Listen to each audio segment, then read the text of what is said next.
The drive room of the Resolute Keep smelled the same as every drive room I had ever worked in. Machine oil and recycled air, the low hum of a reactor running at idle, the faint sulfur tang of coolant seals that needed another 6 months before anyone would bother replacing them. I had my torso inside the port access panel, one arm extended to its limit to reach a relay coupling that had been reading 2% low on conductance since we left Kerrith station, and I was thinking about nothing except the angle of my wrist and the sound the coupling would make when it's seated right. That is what I was doing when Chief Voss opened the hatch above me and said, in a voice I had never heard him use before, that there was something I needed to come in here. I came out of the panel. I looked at his face. I stopped thinking about the coupling. There were 11 of us in the drive section of the Keep, a repair tender attached to the 7th Auxiliary Group, and we were a small crew on a small ship. The Keep ran 63 personnel total, most of them engineers and systems specialists, with a bridge crew of 8 and a medical team of 3. We were not a warship. We were not built to be. The Keep was 600 meters of fuel stores, spare drive components, fabrication bays, and the kind of institutional patience that keeps a fleet's secondary systems from failing at the worst possible moment. We followed warships. We fixed things. That was the job, and I had been doing some version of it for 12 years, and I had been good at it for all 12, and I had learned a long time ago that being good at it required a specific kind of attention, not narrow, but focused, directed toward the machine and away from the larger formations that the machine served. The drive room was its own world. I had lived in it willingly. Voss led me to the common room. The others were already there. Petty Officer Crane had her arms crossed over her chest and was staring at the deck. Specialist Roach had his hands flat on the table and had not moved them. Engineer Second Class Okafor was standing near the hatch with the expression of someone who had received news they could not yet make sense of and had decided that remaining near an exit was the correct response. The wall screen was running a text feed, not video. Someone had shut the video off, and I would later understand why. Voss told me what had happened to the White Circle convoy. He did not dress it up. There was nothing to dress up. 312 evacuation shuttles carrying wounded soldiers from the Kerrith colony collapse, along with the civilian medics and corpsmen who had stayed behind to run triage when the Thurvani Compact's advance units pushed through the outer belt, had been in organized retreat on a registered medical corridor. Every shuttle bore the White Circle designation. The White Circle was not a military symbol. It had been registered with every signatory species in the Compact's own charter, including the Thurvani themselves, as a protected triage marker. It meant these people are not combatants. It meant these people are not a threat. It meant these are the ones we chose to try to save. The Thurvani Compact's 3rd Interdiction Fleet had opened fire on all 312 shuttles. Their admiralty had filed the incident within 6 hours of its completion. The filing used the term lawful interdiction of mobile military infrastructure under Thurvani Doctrinal Code 7, Moran, subsection 14. The Compact's position, stated formally in a document transmitted to Earth's diplomatic channel before Earth's diplomatic channel had even been informed that 22,417 people were dead, was that evacuation shuttles carrying individuals who had previously been classified as military personnel constituted mobile military assets under their doctrine, and that the White Circle marker had no legal standing under Thurvani law, and that the interdiction had been conducted lawfully and would not be subject to review. 22,417 dead. The youngest was a corpsman named Roa Seti, 18 years old, who had volunteered for the Kerrith Colony Medical Auxiliary 3 months before the Compact's advance units arrived.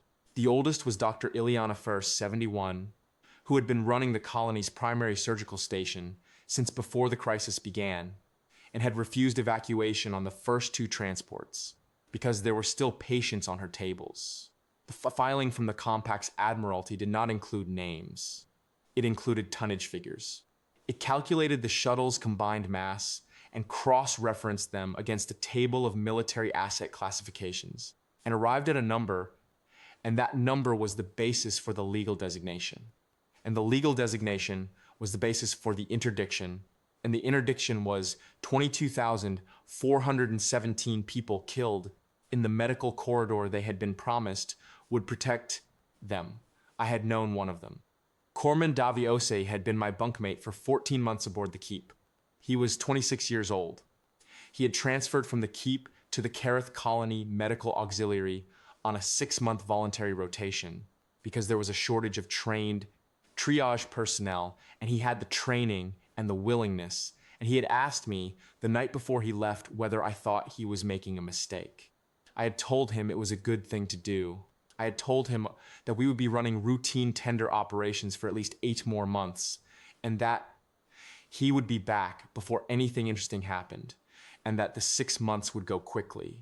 He had a habit of leaving half-finished cups of recaf on the workbench next to the drive access panels because he liked to check in on us during his watch rotations when he had nothing pressing, and he would pour a cup and start talking and then get called away before he finished it.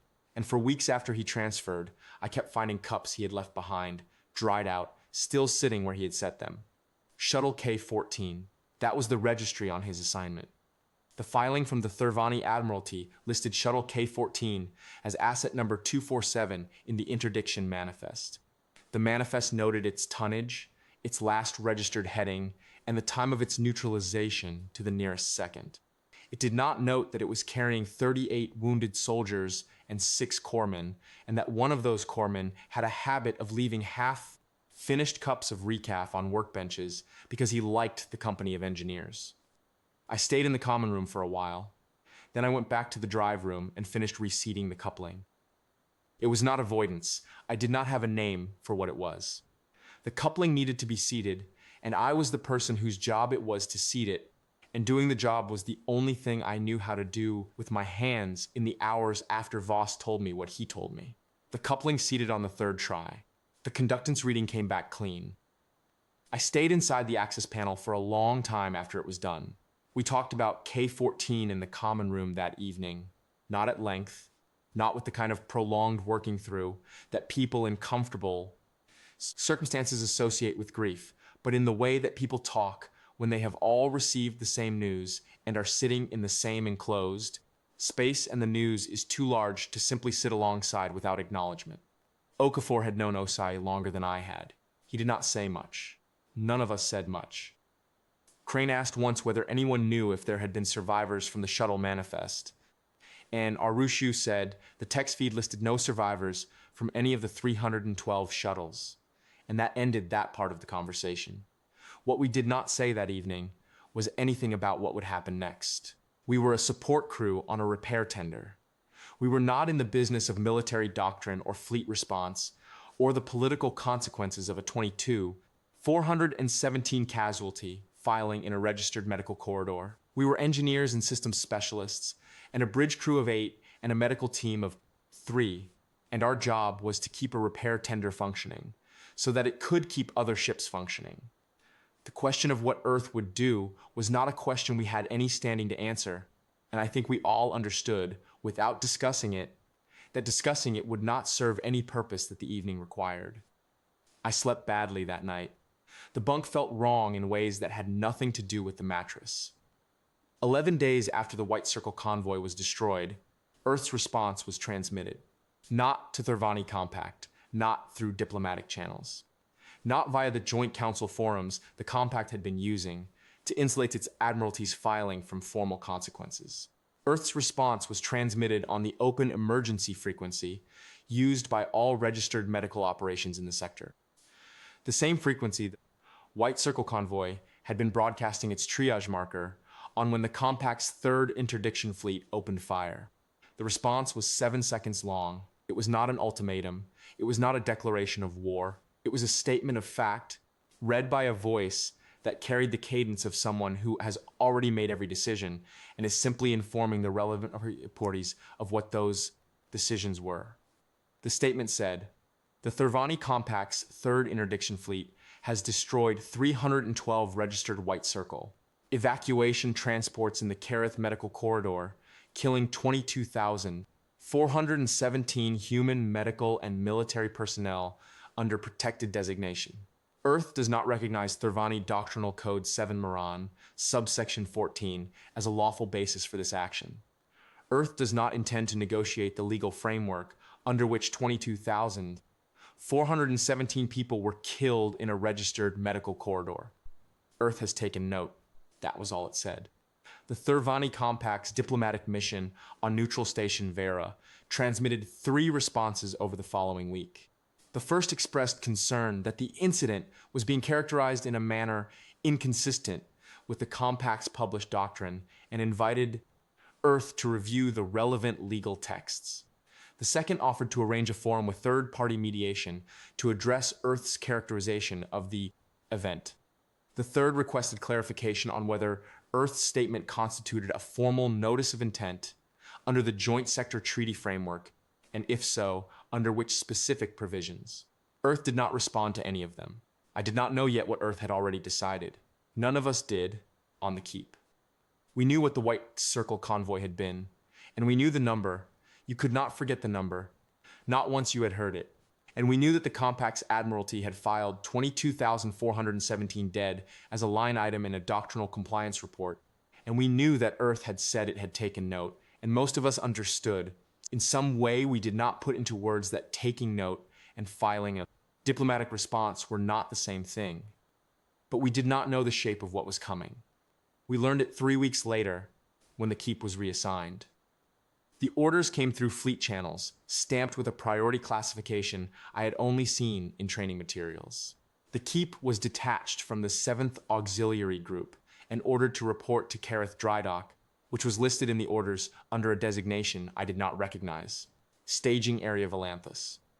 The orders specified that upon arrival we were to integrate with the Volanthos logistics structure, and that all standard tender operations were suspended pending further instruction.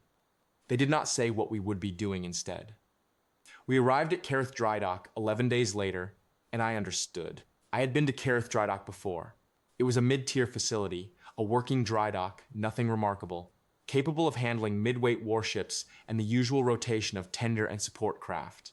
It had 6 main berths, 3 orbital fabrication platforms, and a throughput capacity that put it somewhere in the middle tier of Earth's sector facilities. When I had last been there, it had been running at about 60% of capacity, which was normal for a mid-tier dry dock in a stable sector. What I saw when we came through the approach corridor was not that.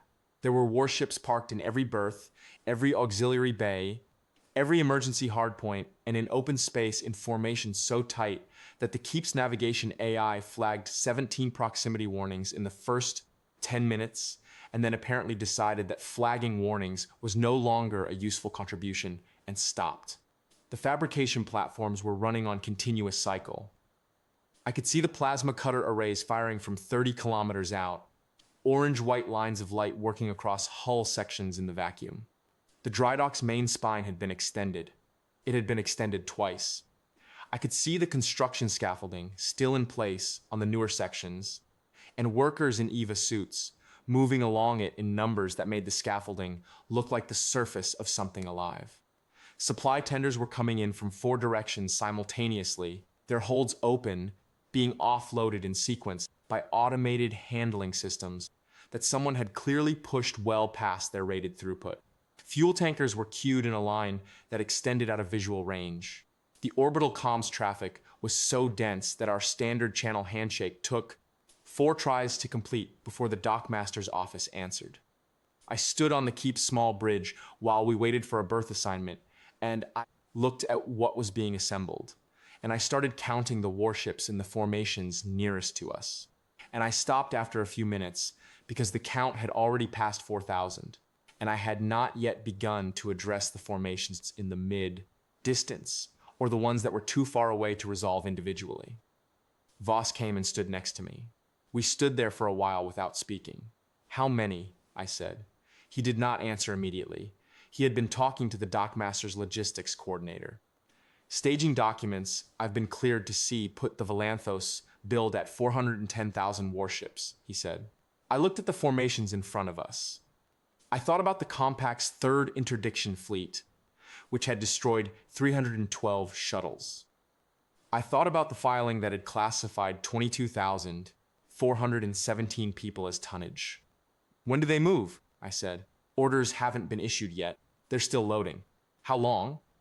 Coordinator said another 7 months, minimum, maybe 9. I went back to the drive room. The keep had been assigned a berth on the outer maintenance ring, and we were being integrated into the Valanthos logistics structure as a drive, systems repair tender, which was what we were. My job was the same job it had always been. I did it. The 9 months at Kerrith Dry Dock were unlike anything I had experienced in 12 years of fleet engineering work. And they were also, in their daily texture, almost entirely routine. I was fixing drives. I was running diagnostics. I was training the 2 junior engineers who had been assigned to the keep as part of the expanded logistics complement. Engineer Second Class Corda, who was 23 and had come from a mid-system training facility with clean certification scores and a tendency to over-document her work in ways that I recognized as the habit of someone who had been corrected for under-documentation at some point and had overcorrected. An engineer, Third Class Venick, who was 20 and very quiet and had a gift for listening to a machine's sounds in a way that reminded me of the best engineers I had worked with, the ones who diagnose with their ears before they use their instruments. I was writing maintenance reports and attending integration briefings and eating the same institutional meals in the same common room and sleeping in the same bunk that Davi Osi had slept in before he transferred. The scale of what was being assembled around me was not routine. The work itself was. I think that was deliberate in some organizational sense.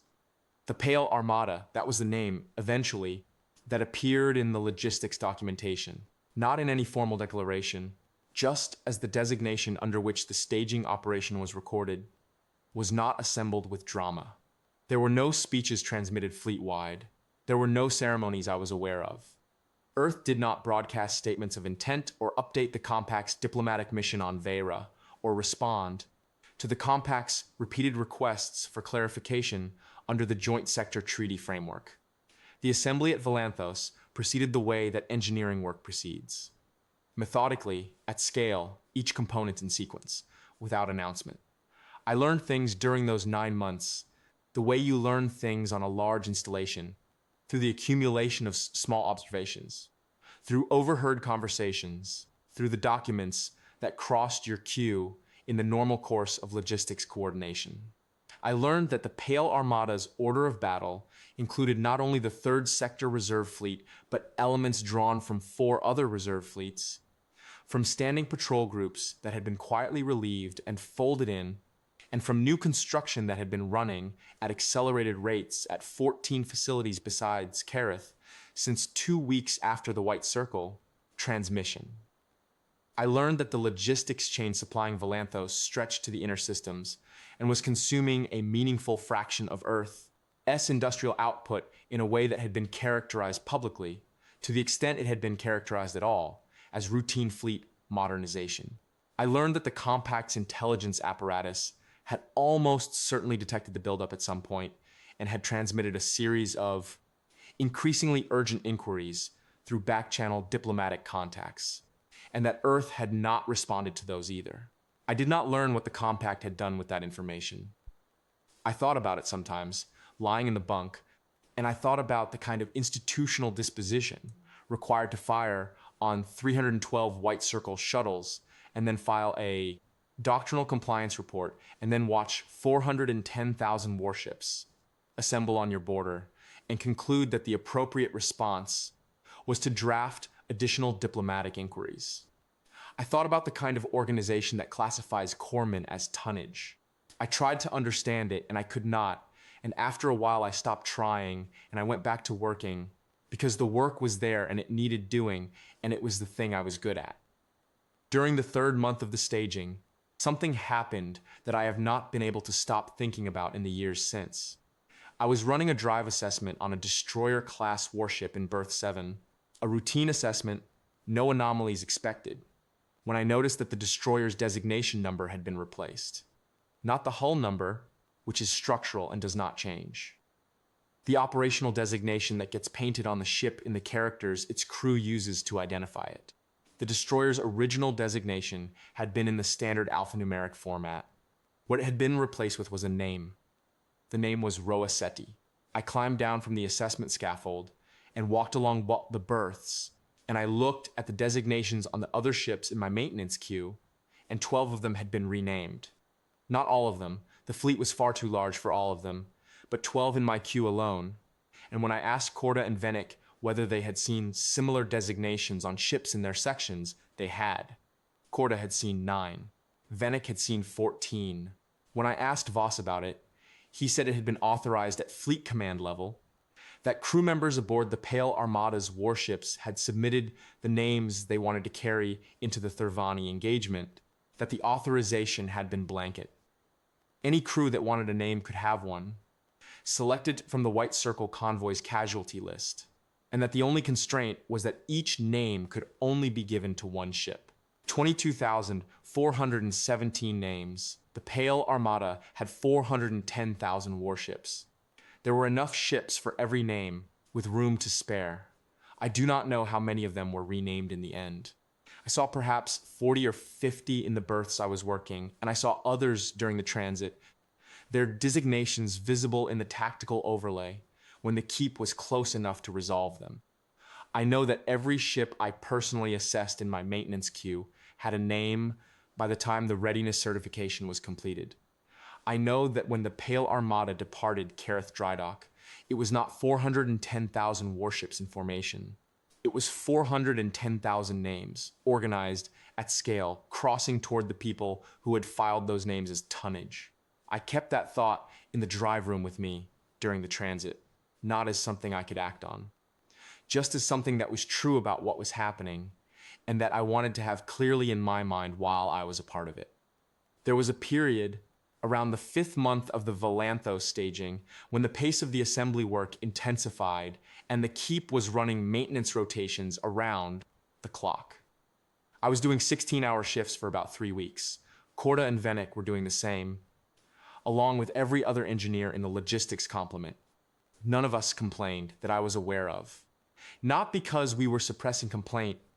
I have worked with engineers who suppress complaint, and I know what that looks like, the flattened affect, the careful monitoring of the chief's expression before speaking.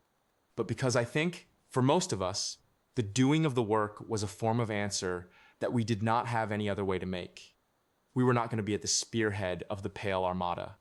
We were going to be in the support echelon of the support echelon, keeping drives running on a repair tender, whose job was to keep drives running on the warships that would do the actual work.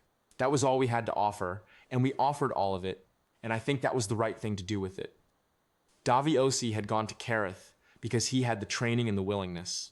I had the training and the willingness to fix drives. I fixed drives for 16 hours a day for 3 weeks, and I did not think of it as sacrifice or dedication or any of the words people use for conspicuous commitment.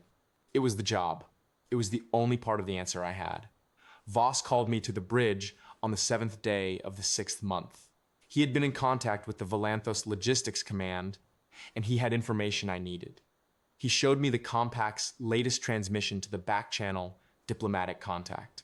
It had arrived 2 days earlier. It was longer than the previous ones, 7 pages, formatted with a kind of care that suggests a document prepared by committee over a period of days.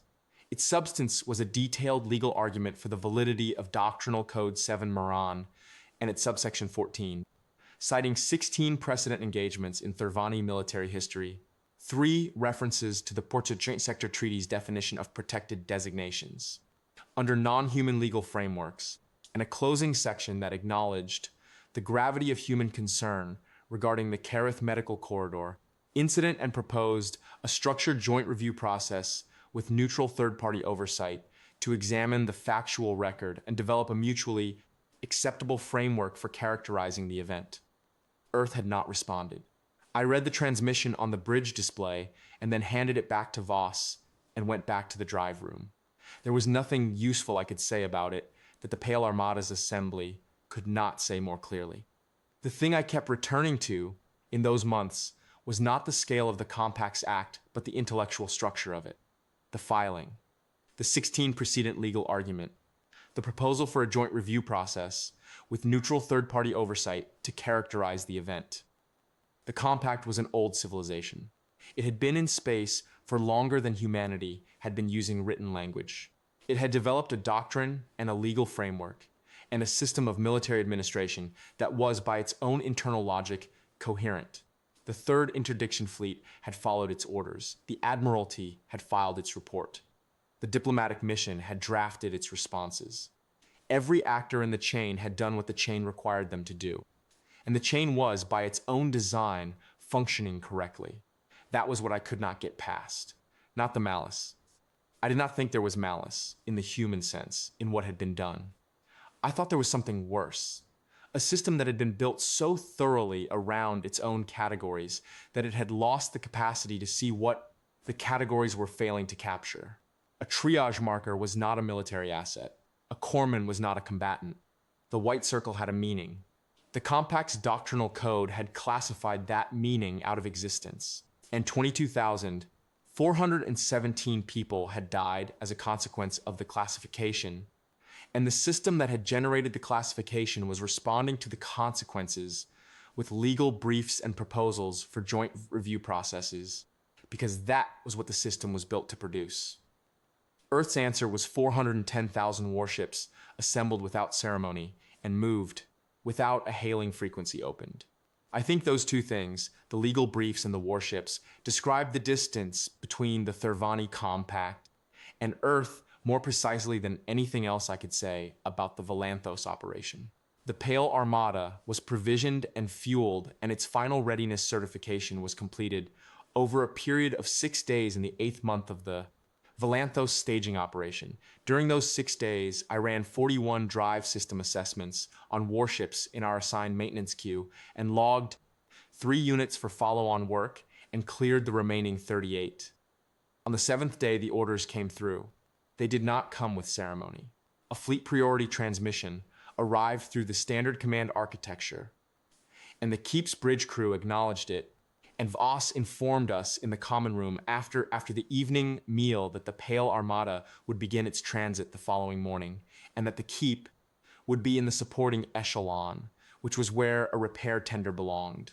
He told us what the orders specified about our position and our responsibilities during the transit, and what we should do if the Keep sustained damage, and what the emergency protocol was if we became separated from our assigned formation.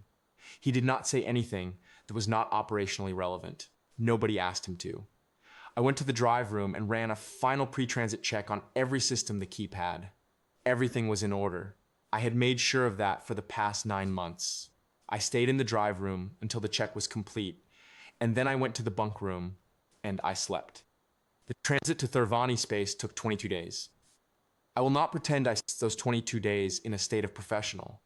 Equanimity undisturbed by what we were crossing toward. I am not built that way, and I do not think anyone is. But equanimity is not the same thing as steadiness, and steadiness was what the work required. And I had the steadiness for it. I ran my maintenance rotations.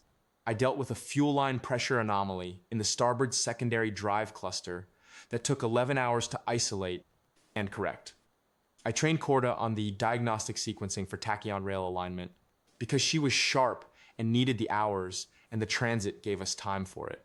I taught Venick the specific sound that a misaligned rail makes at half power before the misalignment propagates far enough to produce a sensor. Reading, not something you can put in a manual, only something you can demonstrate. And he was exactly that kind of engineer who would hear it once and not need to hear it again. I ate the institutional meals and slept in Daviosi's bunk and thought, sometimes, about K-14. I thought about the 6 of them on that shuttle.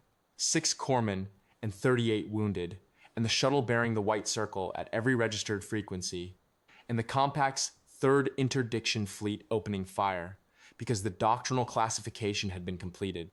And the classification said, target was lawful. I did not think about this in the way that produces rage.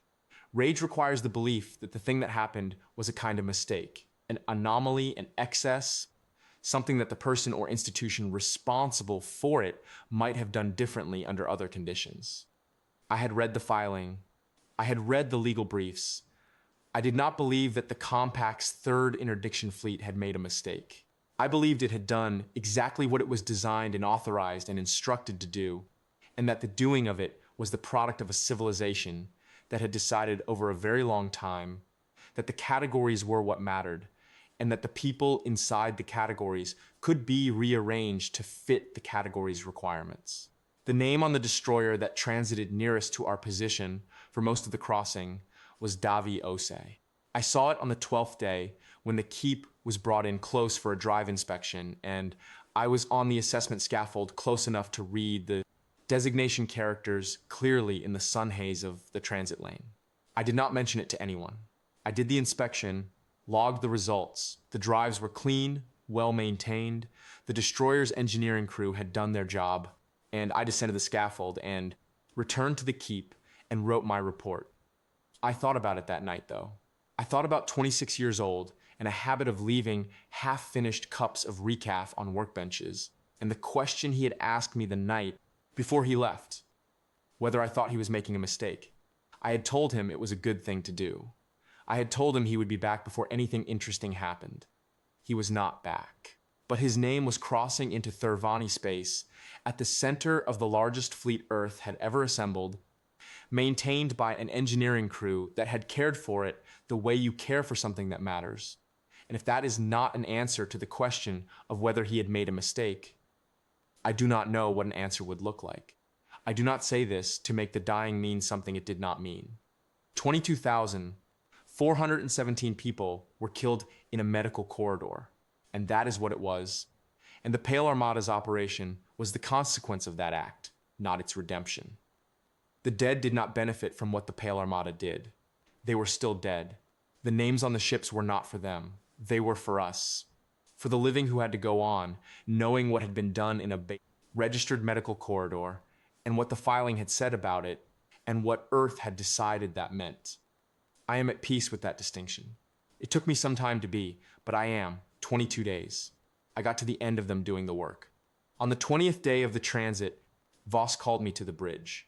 The Keep's bridge was not large. It was a working bridge for a support tender, 8 stations, a central display, and a viewport that was currently showing the approaching Thurvani border zone in the form of a navigational overlay rather than raw visual.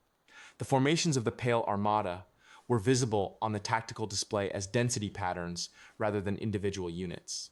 At the scale required to show all 410,000 warships simultaneously, each unit was a single pixel, and the display showed them as a mass, not a swarm, not a cloud, but a formation, organized, structured, moving in the precise geometric arrangement that Earth's fleet doctrine specified for coordinated operations at this scale. I had seen large formations before.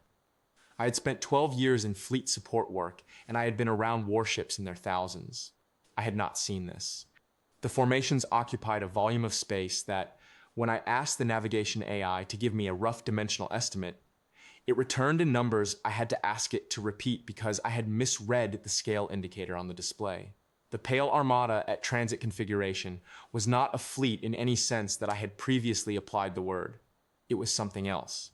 It was the materialized consequence of a decision that had been made 11 days after 22,000. 417 people were killed in a registered medical corridor.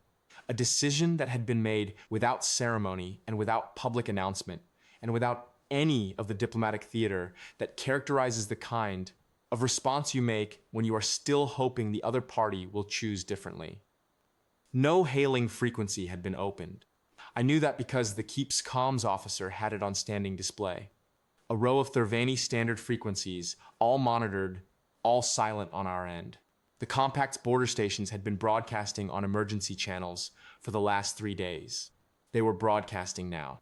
We could hear the content, automated challenge protocols at first, then something that sounded like scrambled command traffic, then, as we crossed the border, what the comms officer described to me as a general distress call on a civilian emergency frequency. None of it received a response from the Pale Armada. The fleet did not answer. It continued on its heading. The Compact had filed 22,417 people as a doctrinal compliance line item. Earth had decided not to open a hailing frequency.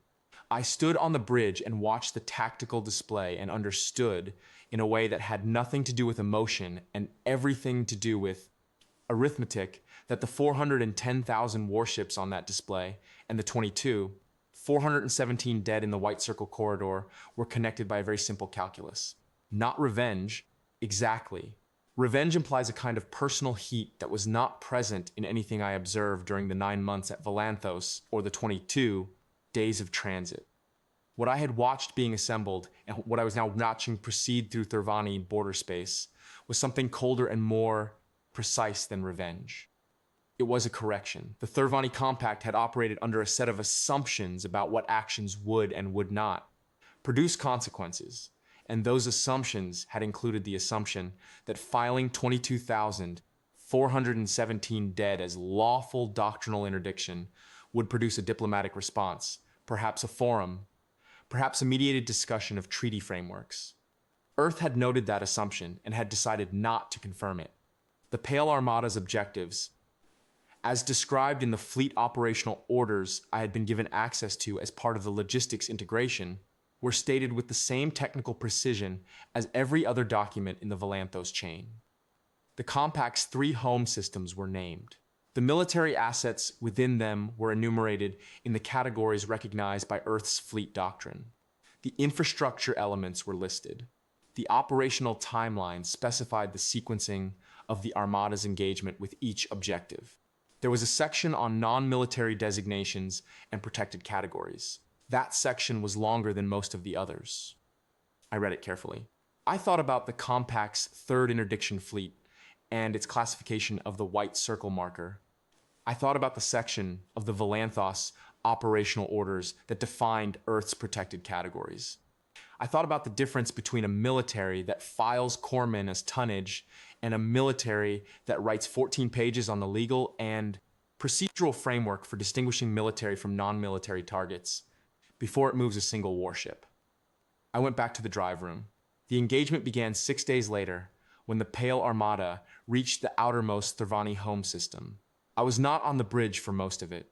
My station was the drive room, and the drive room had no viewport and no tactical display. It had drive systems, and my job was to ensure that the Keep's drives remained functional so that the Keep could continue to fulfill its support role. That was the job. I did it. What I knew of the engagement, I knew through the operational updates that cycled through the fleet's logistics network, which I had access to as part of the logistics integration. The updates were technical documents. They listed objectives completed, assets confirmed neutralized, operational timelines advancing or adjusted, support requests and their status.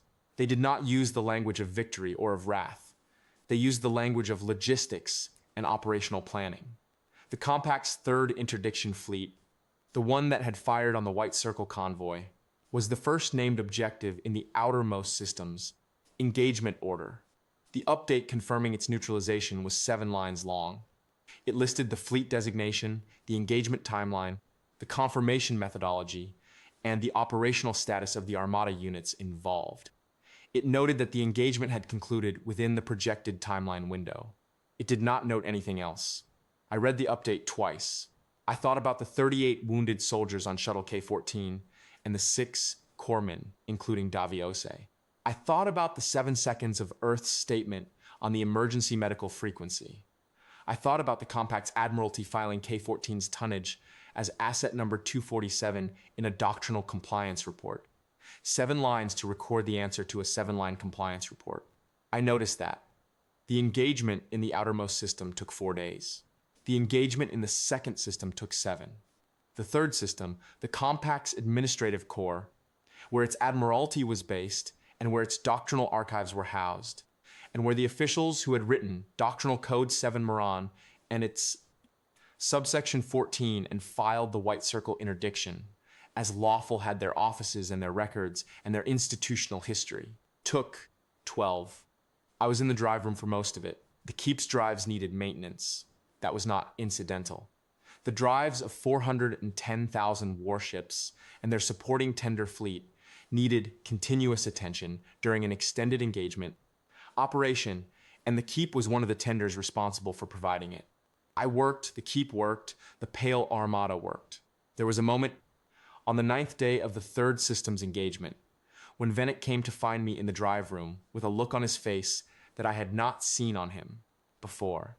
He was 20 years old and he had a gift for listening to machines And what he had been listening to on the keep's passive acoustic sensors was the operational frequency traffic of the Pale Armada conducting its work in the third system.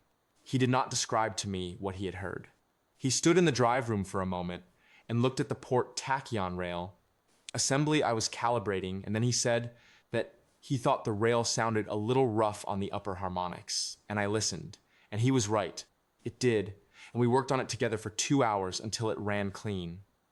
He did not say anything else about what he had heard. Neither did I.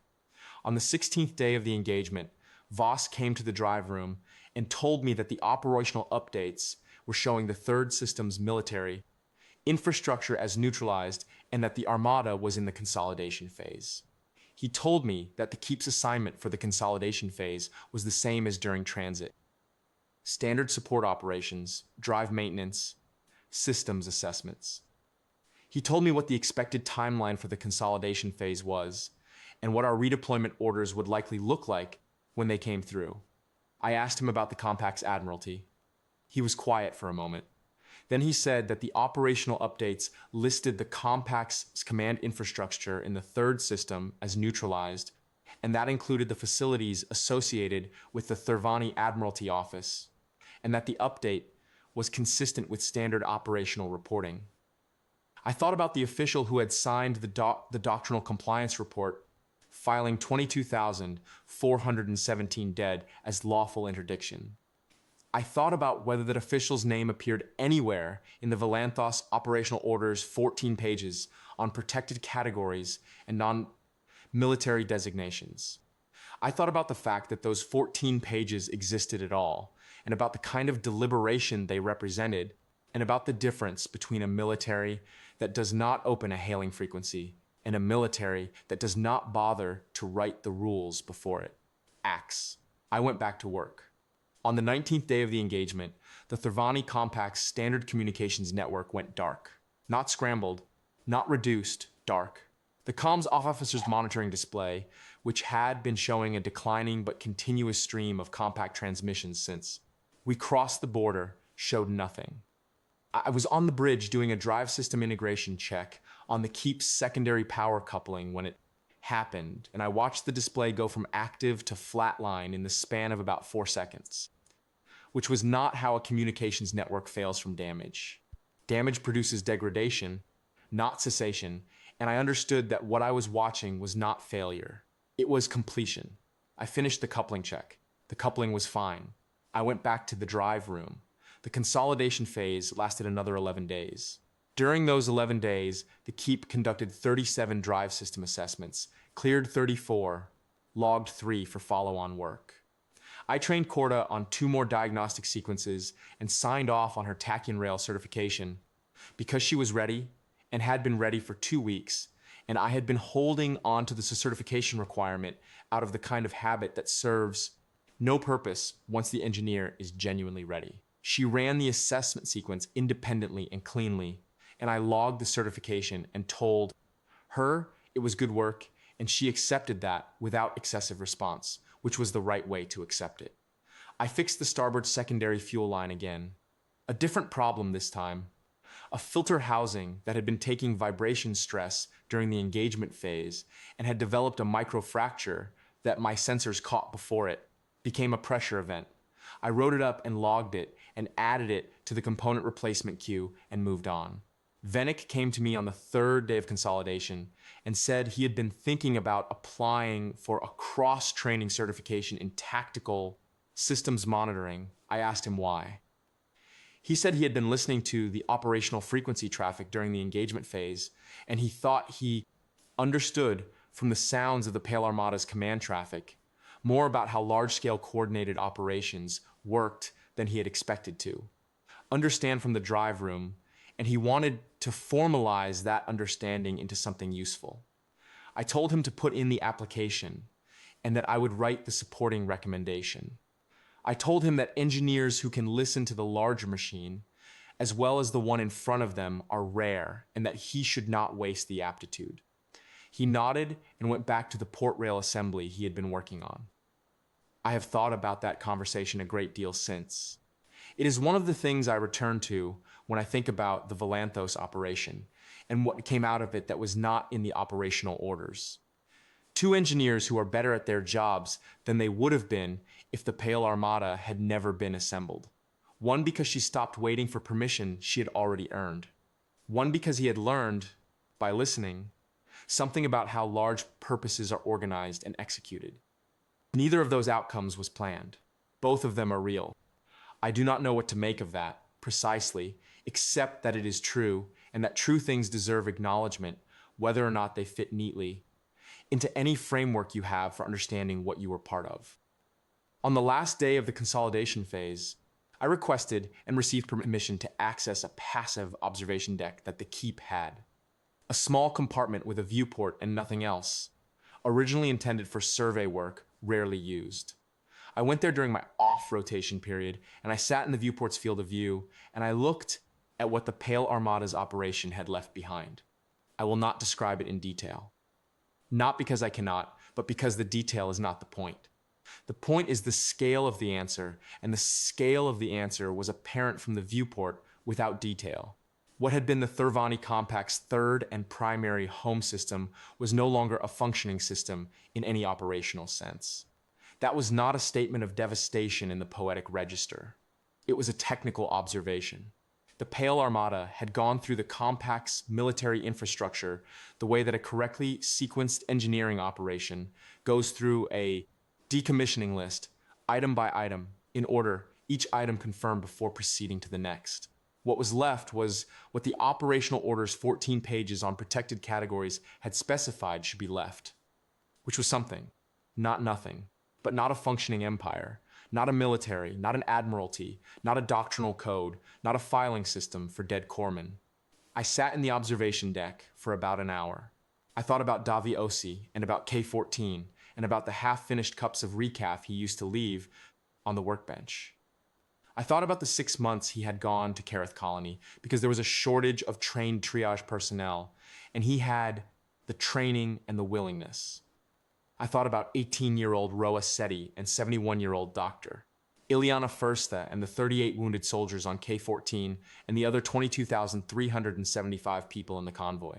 I thought about the Compact's Admiralty filing and asset number 247 and the tonnage calculation and the timestamp of neutralization accurate to the nearest second.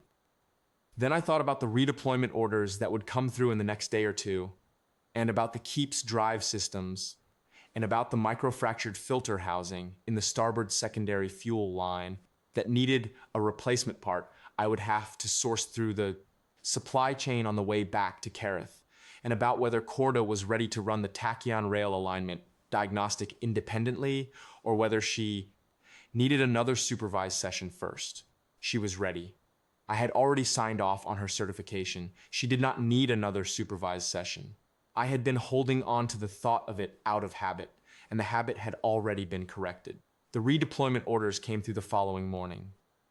I was in the drive room when they did, running the daily check on the port tachyon rail assembly, and Voss flagged them through the intercom, and I acknowledged them and kept running the check. The rail assembly was clean. I logged it, made a note about the filter housing sourcing, and started on the starboard rail. I have thought since about what the right frame is for what the Pale Armada did.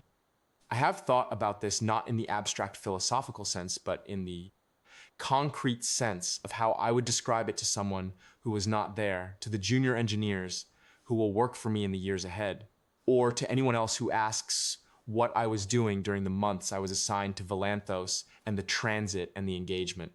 I have thought about the word justice and decided it is not quite right, because justice implies a process with a judgment, and there was no judgment.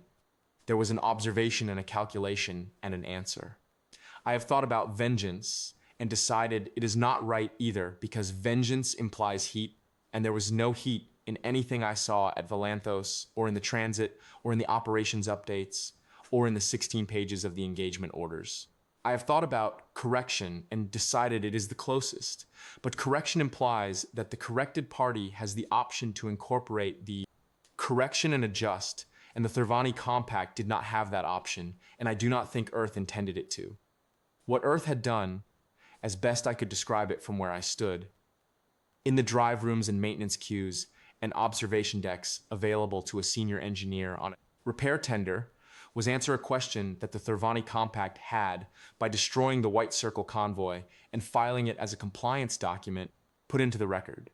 The question was not stated explicitly in the Compact's filing, but it was implicit in the act in the category error, in the assumption that the filing of 22,417 dead as lawful doctrinal interdiction was a thing that could be done and then followed by diplomatic inquiries requesting treaty framework clarification.